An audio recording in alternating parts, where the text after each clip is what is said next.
اللهم صل على محمد وآل محمد کہ میں تم میں دو چیزیں چھوڑ کے جا رہا ہوں، کتاب اللہ و اطرتی اللہ کی کتاب اور میرے اہل اور میری اطرت۔ ما ان تمسکتم بہما لن تضلوا بعدی ابدا، اگر تم ان دونوں سے متمسک رہو گے تو کبھی گمراہ نہیں ہوں گے۔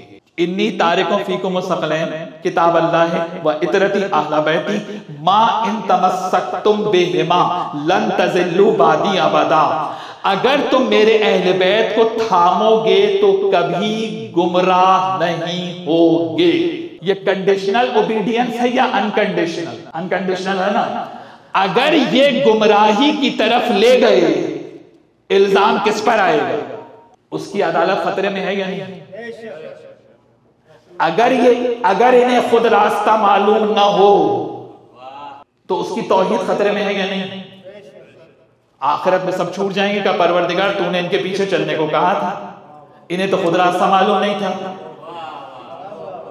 اس کا معنی یہ ہے کہ اللہ جس کی انکنڈیشنل اوبیڈینس کا حکم دے، لازم ہے کہ وہ شخصیت معصوم ہو، ورنہ اللہ حکم دے ہی نہیں سکتا۔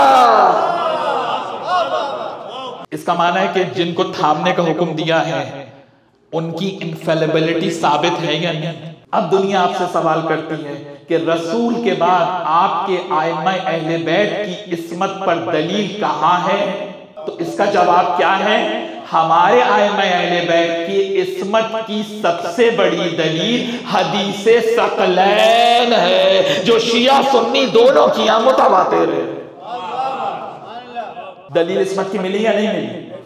کہا کہ جو ان کو تھامے گا، صرف ماننا نہیں ہے، تھامنا ہے، اطاعت وہ بھی انکنڈیشنل اوبیڈینس۔